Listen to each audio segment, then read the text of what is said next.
Welcome! Today, we're unpacking a fascinating document to really help you get a solid understanding of an incredible national journey. We've set up this explainer as a direct Q&A. We'll be breaking down the exact historical and policy questions that map Malaysia's evolution, all the way from its early days of independence straight through to its modern Madani policy framework. So, to kick things off, let's pose the big, overarching question that frames our whole explainer today. How exactly did Malaysia evolve from a colonial territory into a regional digital powerhouse? It's a classic story. You identify a national problem, like post-colonial rebuilding or relying way too much on agriculture, and you engineer a strategic policy solution. Let's explore this chronological journey together and get straight to the answers you need. Here's our roadmap for answering these questions. First, paths to Malaysian independence. Second, early modernization and industrialization.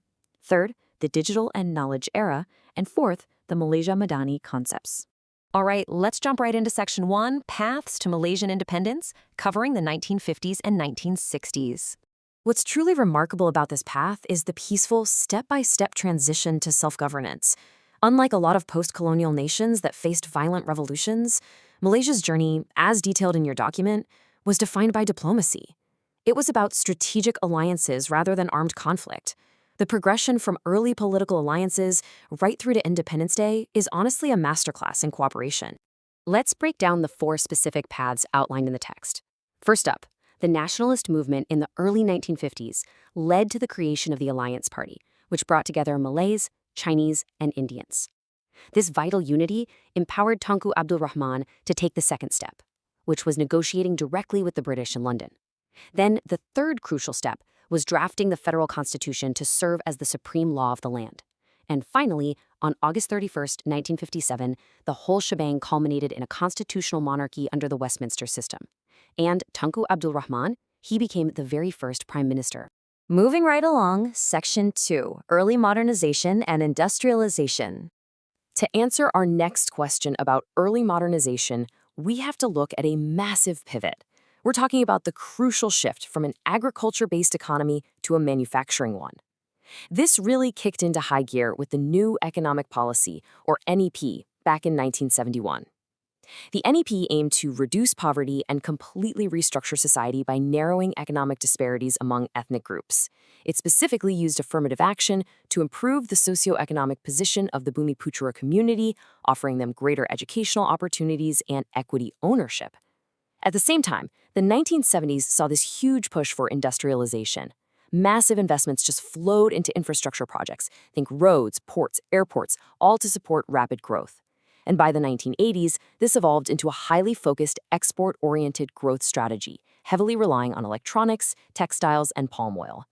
A really great example of this era's massive success was the creation of export processing zones and industrial estates. By offering incredible incentives for foreign direct investment, Malaysia successfully attracted huge multinational electronics companies. They came in, set up manufacturing plants right on site, and heavily boosted both the country's exports and its domestic employment. It was a real game changer. And that sets us up perfectly to answer the next question regarding the 1990s. When we look at the two eras, we see a stark contrast. There was an aggressive shift away from heavy manufacturing and export zones, pivoting directly toward multimedia, digital economies, and knowledge-based industries. Which brings us to Section 3, the digital and knowledge era, from 1990 onwards. Let's systematically answer the prompt about the 4 key programs that absolutely defined this era. First, the Multimedia Super Corridor, designed to transform Malaysia into a regional IT hub. Second, a strategic pivot toward financial services and petrochemicals. This was to diversify the economy and reduce that heavy dependence on manufacturing we just talked about. Third, the knowledge-based economy. This basically meant pouring investments into human capital, education, and R&D to create a workforce that was capable of high-value innovation. And fourth, Industry 4.0, which aggressively pushed automation, AI, and digital entrepreneurship. To ground this in reality, the source text provides some excellent, concrete examples. Cyberjaya, for instance, was specifically developed under the MSC initiative to act as Malaysia's primary technology hub, attracting international tech giants like a magnet. Similarly, to bolster the financial services sector, they established the Kuala Lumpur International Financial District. You see, these weren't just abstract policies on paper. They were massive physical developments that fundamentally changed the landscape of the country.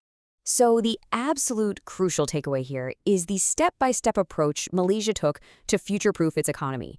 It starts with step 1, developing skilled human capital by giving greater support to universities and research institutions.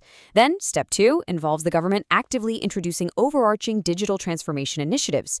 And step 3 is where the rubber meets the road, helping small and medium enterprises adopt these new smart manufacturing technologies so the entire business ecosystem becomes globally competitive. Finally, Section 4, the Malaysia Madani Concepts. This is the modern philosophical framework guiding the nation today. Let's break down the first concept to answer to prompt, Kamamponan, or sustainability. Now, this isn't just some new corporate buzzword. It's the culmination of decades of growth. It's defined as balanced development that protects the environment while ensuring long-term economic and social well-being. It's all about responsible resource use so future generations can maintain a high quality of life. In practical terms, the government is making a specific, heavy push for green technology and renewable energy projects to truly support this sustainable national development. The second concept is kesejahteraan, which translates to prosperity. This one focuses heavily on inclusivity. It's about improving the quality of life for all Malaysians through truly inclusive economic growth and equal opportunities, totally regardless of background. And this high-level concept translates directly into very practical, everyday support. We're talking about government programs aimed at employment generation, robust backing for entrepreneurship, and direct cost of living assistance. The goal? Ensuring absolutely everyone actually feels the benefits of the nation's ongoing development. Lastly, we explore Daya Cipta, or innovation. This concept is all about encouraging creativity, technology, and research to dramatically improve both national competitiveness and public services. To keep Malaysia competitive on a global scale, they literally need to constantly develop new ideas. Daya Cipta is what fuels digital transformation, and not just in the business sector, but right across education and public administration as well.